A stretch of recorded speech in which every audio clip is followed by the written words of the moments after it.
ଆପଣ ପରିଚୟଟା ଦିଅନ୍ତୁ। ସମସ୍ତଙ୍କୁ ଜୁହାର। ଜୟ ମିଳିନିବାସୀ। ମୋ ନାଁ ବୈଦ୍ୟନାଥ ସିଂ, ଜେନେରାଲ ସେକ୍ରେଟାରୀ ବହୁଜନ ମୁକ୍ତି ପାର୍ଟି ମୟୂରଭଞ୍ଜ। ଆଜି କ'ଣ ପାଇଁ କଲେକ୍ଟର ଅଫିସ୍ ଆସିଥିଲେ ସେ ବିଷୟରେ ଟିକେ କୁହନ୍ତୁ।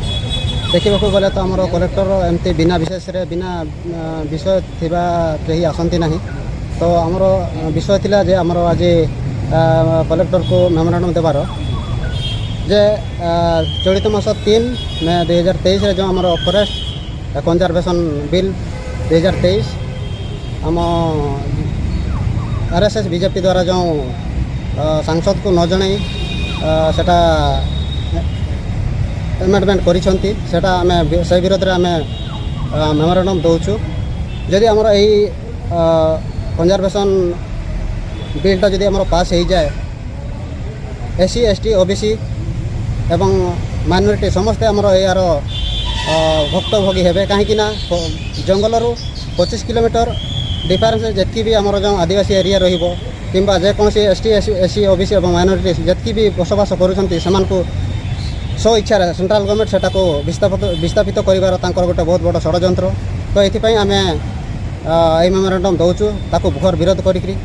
ତ ଏହାର ଯଦି ସେମିତି ଉଚିତ ପଦକ୍ଷେପ ନ ନିଆଯାଏ ତାହେଲେ ବାଧ୍ୟ ହୋଇ ଆମେ ରାଜରାସ୍ତାକୁ ଓହ୍ଲାଇବୁ ଏବଂ ଆନ୍ଦୋଳନ କରିବୁ। ଧନ୍ୟବାଦ। ପରିଚୟଟା ଦିଅନ୍ତୁ। ମୋ ନାଁ ଆଡ଼ଭୋକେଟ୍ ଭାଦୁରାମ ସୋରେନ ଏବଂ ମୟୂରଭଞ୍ଜ ଜିଲ୍ଲାର ଭାରତ ମୁକ୍ତି ମୋର୍ଚ୍ଚାର ଜିଲ୍ଲା ସଭାପତି ଅଟେ। ସାର୍ ଆଜି କ'ଣ ପାଇଁ କଲେକ୍ଟର ଅଫିସ୍? ଆଜି ଆମର କଲେକ୍ଟର ଅଫିସକୁ ଆସିବାର ଉଦ୍ଦେଶ୍ୟ ହେଲା ଆଜି ଯେଉଁ ଆମର joint committee amendment forest conservation bill amendment ଯେଉଁଟା 2023 କରିଛନ୍ତି ତା ବିରୁଦ୍ଧରେ ଆମେ ମେମୋରାଣ୍ଡମ୍ ଦେବା ପାଇଁ ଆସିଥିଲୁ। ଯଦି ଆମେ ପ୍ରୋଟେଷ୍ଟ ନ କରୁଛୁ, ଆମର ଯେତେ ଭାରତ ବର୍ଷରେ ଆଦିବାସୀ ଅଛନ୍ତି ନିପାତ ହେଇଯିବେ। ଆଉ ଆମର 5th ସିଡ୍ୟୁଲ୍ ଏବଂ ପେଶା ଯେଉଁ ଏରିଆ ଅଛି ସବୁ ସେଟା ଖତମ ହେଇଯିବ। ସେଟା ଗଭର୍ଣ୍ଣମେଣ୍ଟର ଚକ୍ରାନ୍ତ। କିନ୍ତୁ ଏଇଟା ଯେଉଁ ଏ ବର୍ଷ 2023ରେ ଆମେଣ୍ଡମେଣ୍ଟ ଯେଉଁଟା ହେଲା ଏଇଟା ଘୋର ଅନ୍ୟାୟ ହେଇଛି ଆଉ କଠୋର ପଦକ୍ଷେପ ନିଆହେଉଛି। କାରଣ ଏହା ପୂର୍ବରୁ 1980 ମସିହାରେ ପ୍ରଥମ ଆମେଣ୍ଡମେଣ୍ଟ ହେଇଥିଲା, ତାପରେ 2006ରେ ଆମେଣ୍ଡମେଣ୍ଟ ହେଇଥିଲା।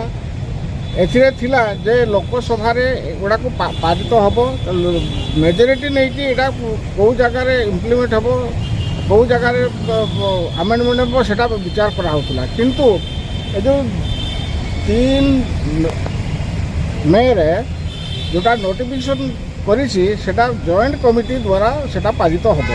ଯେ କାହାକୁ କୁହା ହେବନି, ତାଙ୍କର ମନ ଇଚ୍ଛା ମନୋପଲି କରିବେ। କିନ୍ତୁ ଏଇଟା ଆମେ ଦୃଢ଼ ବିରୋଧ କରୁଛୁ। ଯଦି ଏହାର ପଦକ୍ଷେପ ଆମେ ପ୍ରେସିଡେଣ୍ଟ ଅଫ୍ ଇଣ୍ଡିଆକୁ ଦେଇଛୁ, ଜଏଣ୍ଟ ସେକ୍ରେଟାରୀକୁ ଦେଇଛୁ। ଯଦି ଏହାର ପଦକ୍ଷେପ ନ ନିଅନ୍ତି ଆଗାମୀ ଦିନରେ ଏହା ଘୋର ପ୍ରତିବାଦ କରାଯିବ ଏବଂ ରାଜରାସ୍ତାକୁ ଓହ୍ଲାଇବୁ।